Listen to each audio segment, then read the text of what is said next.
Confession time. I am an addict. But here is the bad news for you, you're probably one too. Anytime I heard the words addiction or addict, the first thing that popped into my head was an image of a bum living on the street, while being high on drugs. That was the impression that was imprinted in my childhood. And that is why for the longest time I didn't consider myself to be an addict whatsoever. If this is what you envision with addiction, then perhaps you may think this matter does not relate to you. However, addiction is otherwise rooted within other behaviors that happen in daily life with which no one would raise an eyebrow. If you were to engage in, like, shopping, browsing the internet, eating fast food, working, scrolling on your phone, drinking coffee, gambling, you get the point. It's not exclusive to alcoholics and drug users. So, what I'm going to talk about today is relevant to everyone. Because I really believe most of us are addicted to something, even if we might not know or want to admit it. At least, we all have certain behaviors that we would like to stop or reduce. And to improve your life, you don't necessarily have to add a ton of new habits, but rather eliminate the ones that are holding you down. Of course, most of the behaviors I mentioned are acceptable when done in moderation. Someone who gets drunk every once in a while is not necessarily an addict. He's merely making a bad choice. What addiction really is continued and compulsive overconsumption that you keep indulging in, despite the negative effects that you yourself are experiencing, nor causing to others. So if you continually repeat a behavior and can't reduce or stop it, then you're an addict. But the problem is, the most common thing an addict tells himself is that he's not really addicted, that he can stop at any time, and that he just does not want to, or does not see a reason to stop. Instead, he finds ways to justify his behavior. So, one good question you may ask yourself is this: can you completely stop that behavior for a few weeks? Can you go without your phone, sugar, coffee, or computer for that time? If we are completely honest, the answer for a lot of us is no. And we might want to take a closer look as to why that is. Because the most straightforward way to take control over your behavior is to understand why you're doing it in the first place. Desires and addiction. We all have certain desires. And our addiction, while it may be problematic, is usually just a solution we have come up with to fulfill those desires. If our behavior wasn't rewarding for us somehow, we'd stop doing it, right? Think of it this way: we're addicted to the drug of choice because that drug serves a purpose. For some people this is related to pleasure seeking. Obviously we all want to feel good. Perhaps you like the sensation of excitement from uncovering something new, so you go on, log in and browse through social media. Or perhaps you want some entertainment, so you look for fun by betting on sports teams or by playing video games. But our behaviors aren't only driven by our desires, but by our setbacks and challenges, too. So a second driver for our behaviors is the avoidance of pain. And I believe that this is the more common behavioral driver for most people. Obviously nobody wants to feel unpleasant. We want to escape that pain. So when you are stressed or overwhelmed, you binge on food or cigarettes to replace the bad feelings with good sensations. Perhaps you feel lonely or bored, and you go shopping or gambling to take your mind off of those depressing thoughts.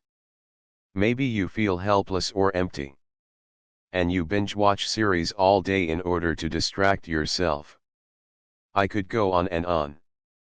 But, whether it's pleasure seeking, or pain avoidance, you've probably noticed in your own life that you tend to rely on highly dopaminergic behaviors or substances as your solution. meaning, when you indulge in those activities. Now, your brain releases a lot of dopamine. And as you most likely know, dopamine is a neurotransmitter that's linked to motivation, craving, and drive. Every single time it gets released, the mood tends to heighten, and you feel amazing. But the more dopamine an activity releases, and the faster it gets released, that's how more addictive it is. So, you really have to be careful here. Although it may be an effective method for improving your mood during short spans, it tends to make life worse in the longer term. Pain and Pleasure. In her book The Dopamine Nation, Anna Lemke describes a very important process. She's an expert in the fields of addiction and a professor at Stanford University.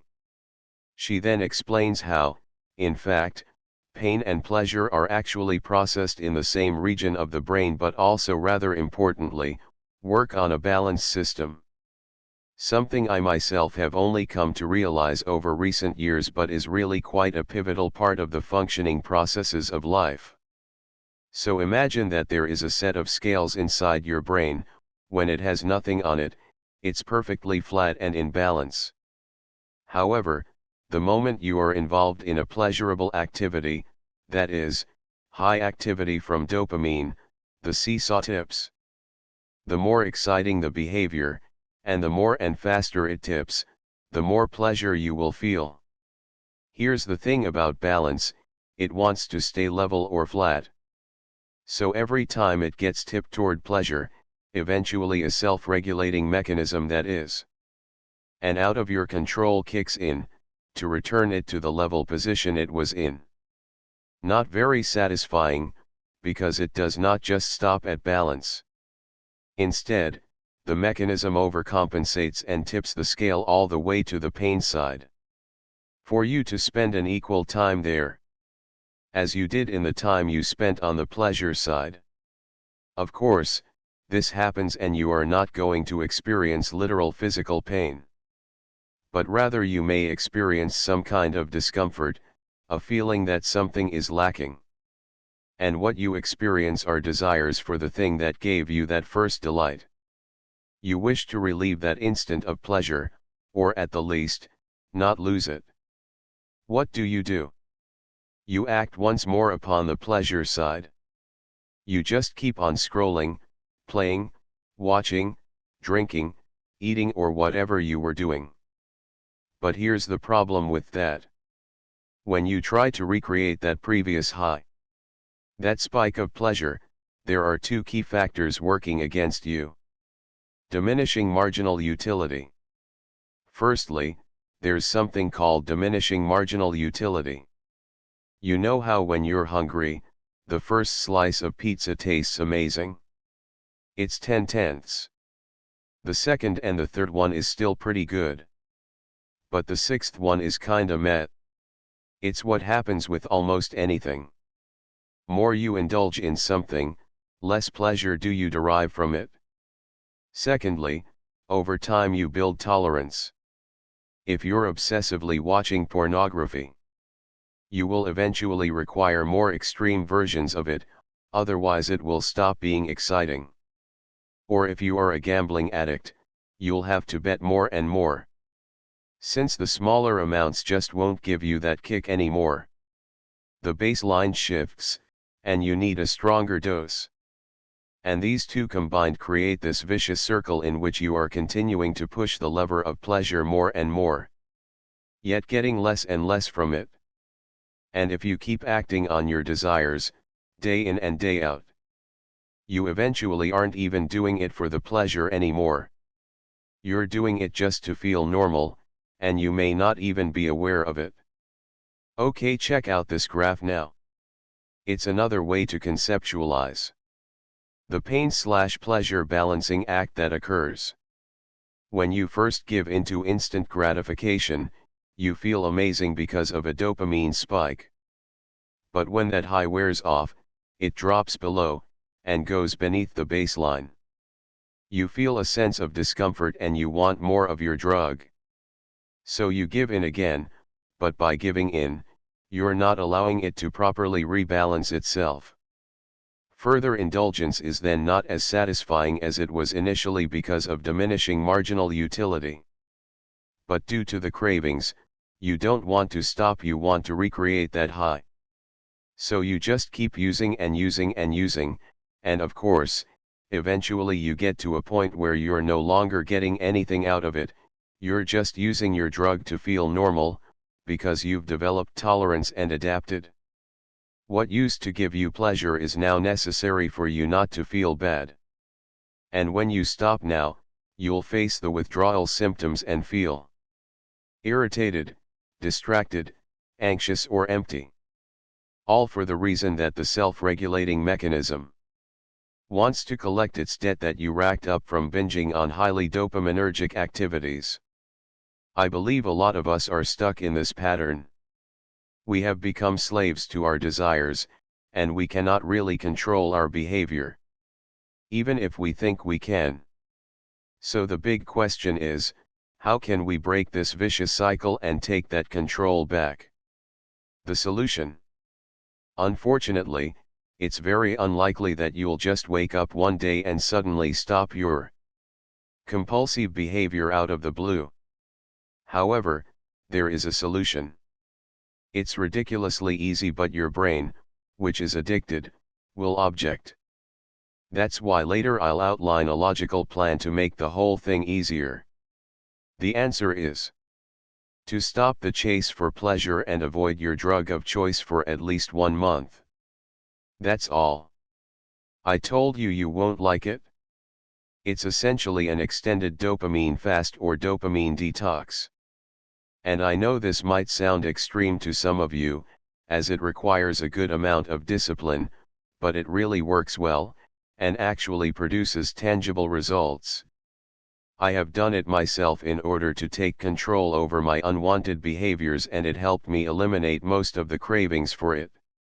I will explain why it is so effective later. Because first I would like to share with you an action plan, step by step, on how we can really achieve this 1 month of abstinence. Well, everybody may have the willpower to resist their urges for a couple of days. But 1 whole month is quite a different beast altogether. So, here is the plan. There are 4 parts to it. First, identify your triggers. Second, optimize your environment. Third, find an alternative behavior. Fourth, do something difficult every day. Let's explore them one at a time. Analyzing your cravings before and during. Before and during your 1 month of abstinence, you gotta be analyzing your cravings. You gotta find out what cues them in the first place to better understand how to deal with them. A few key questions that you could ask yourself. How did I feel? What was thinking about? With whom was I? Did I see something? What was I doing at the time the craving arose? At what time was it? If you self-analyze carefully, you will come across there being common patterns. You may find out that each and every time you are feeling bored or thinking about work, you develop a craving to watch videos on your phone. Maybe you will notice when you, with some people, or when you see a particular ad, you suddenly have an urge to drink or smoke. Or perhaps at 5 p.m. sharp, or every time on the couch, you feel the need to play video games. Whatever your triggers are, you have to be aware of them. Otherwise, you'll forever be a slave to them. But once you know what they are, you can actually take control of your behavior, simply by changing your surroundings in a way that doesn't trigger them. And that brings me to the second component, which is to optimize your environment. If you're constantly finding yourself in situations that make you want to use your drug of choice, that's a problem. Addicts treated at rehabilitation clinics often go back to drugs after returning home, though at the clinic they had been fully abstinent.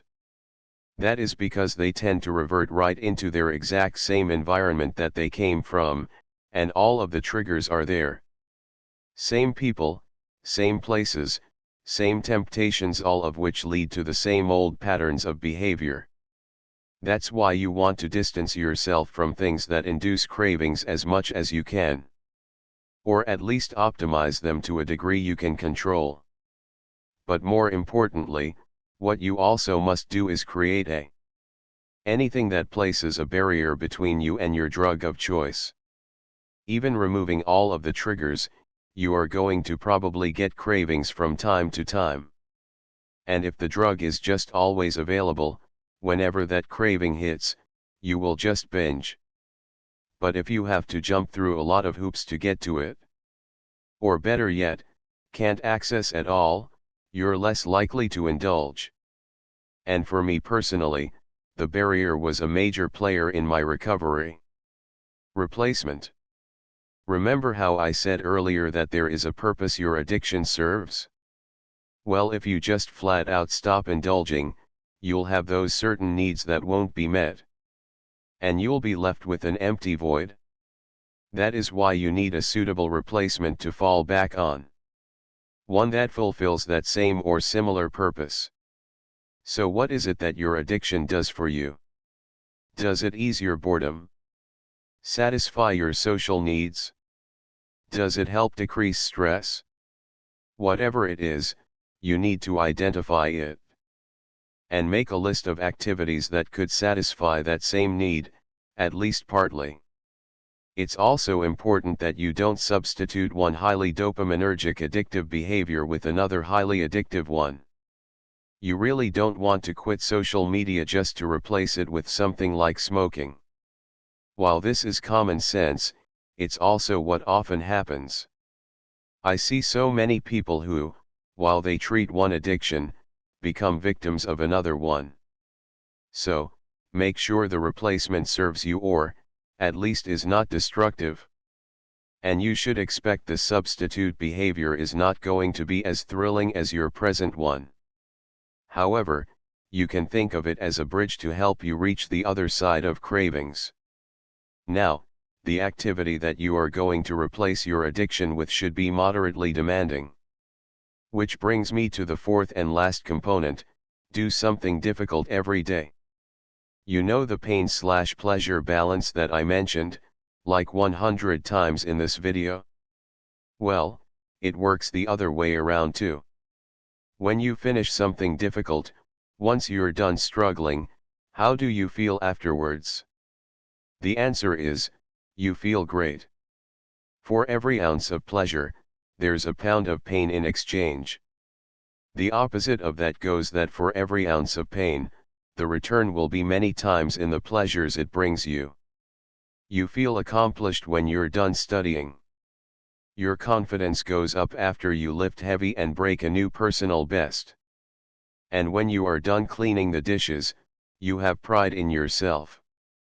That's why you should do something difficult every day. Yes, I know it's much harder to do these things, as opposed to indulging. Because they are not fun in the moment. But by intentionally doing tough activities, you end up with long-lasting satisfaction. And this helps make abstaining easier. Why abstaining works. So those are the 4 components you should employ to make it through the month. But why does abstaining work anyway? And wouldn't an addict want his drug afterward even more? There are 2 reasons why abstaining works so well. The first reason is neuroplasticity. Our brains are plastic. Not made out of plastic, but plastic as in they can change and adapt, by forming new connections and breaking old ones. So every time you do something, the synapses in your brain get strengthened and reinforced, as well as more effective. By acting on your desires, you're literally making it more probable for a future you to repeat that behavior. Every time you come home from work and eat a bag of chips in front of the TV, you're further ingraining those actions. If you pull out your phone when you're standing in line bored, you're making it more likely for yourself to continue repeating that. But the inverse holds true as well. When you abstain, and stop a certain behavior, the connections weaken. As you stop reinforcing them, the neural synapses break apart. And now you're less likely to repeat that behavior in the future. So when you look at it this way, it becomes clear how important it's what you do every day. The second reason why abstaining works is because the pain/pleasure balance resets. When you wait long enough, the brain readapts to the absence of the drug and you return to your baseline. You'll notice that normal everyday activities that aren't as dopaminergic become more pleasurable again.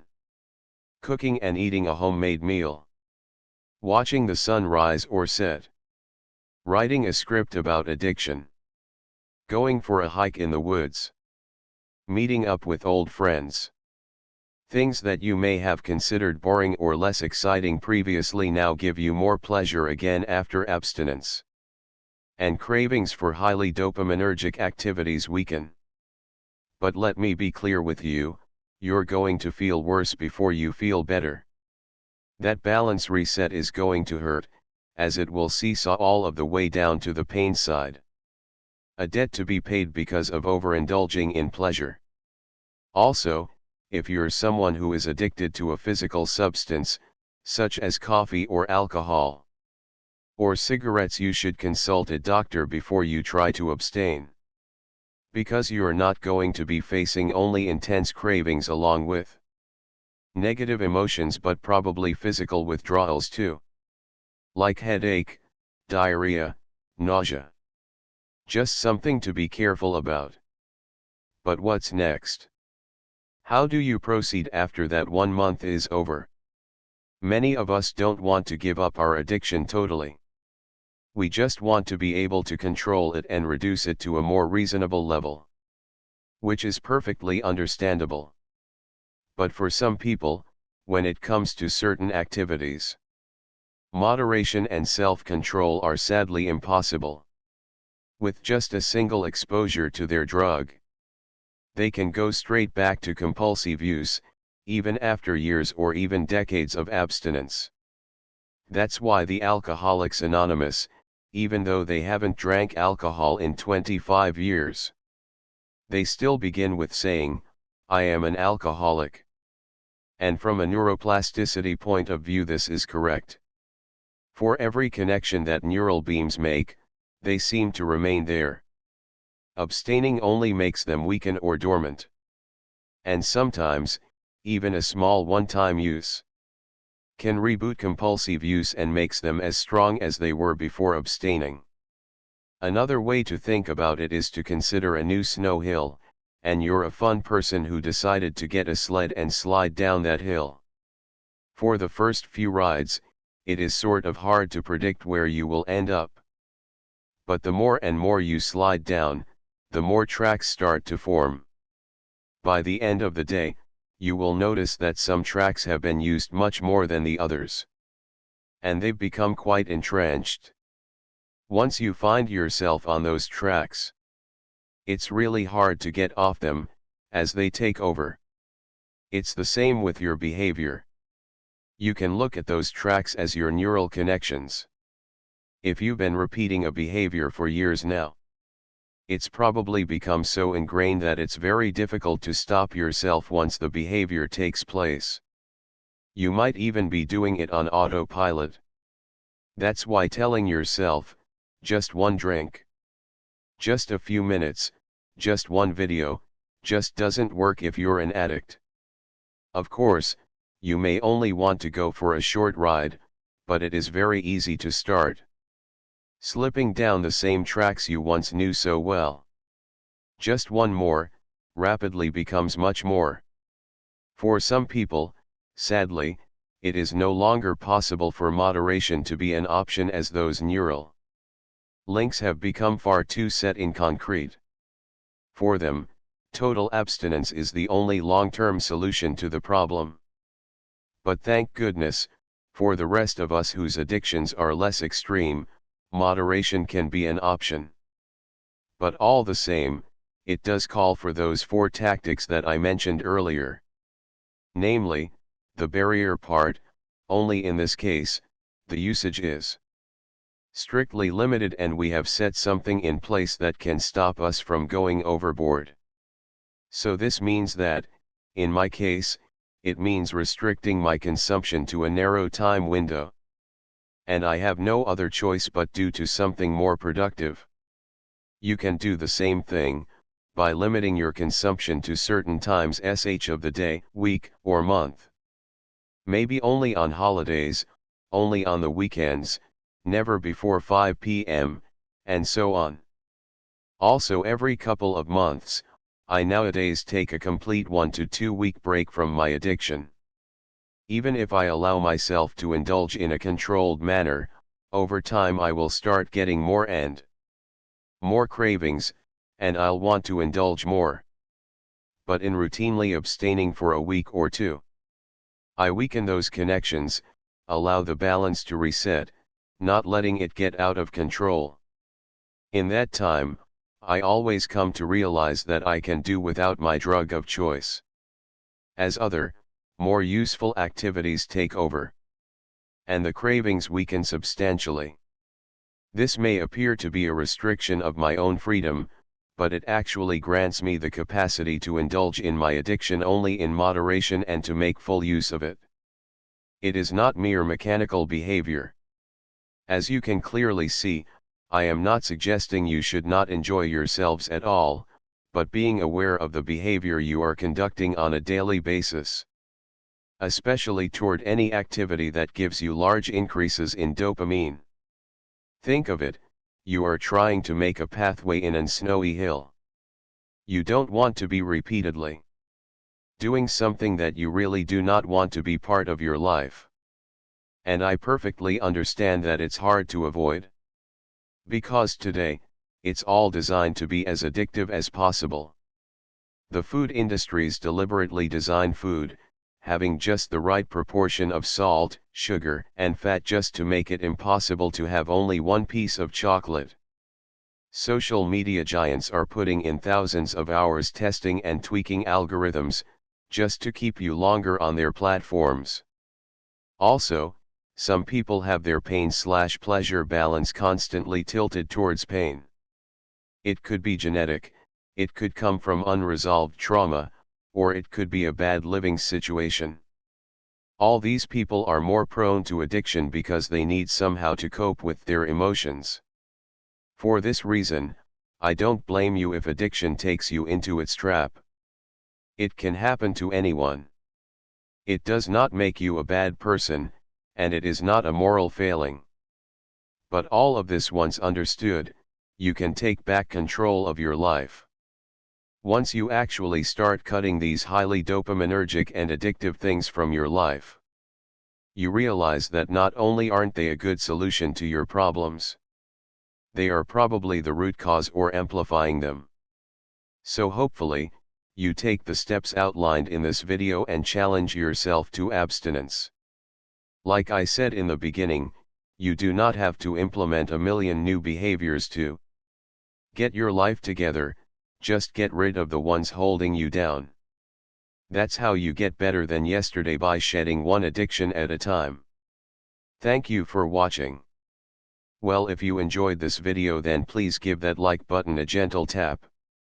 It really helps to grow the channel and I'd really appreciate it. And who knows, maybe this will be my new addiction, making videos like this one. See you in the next one.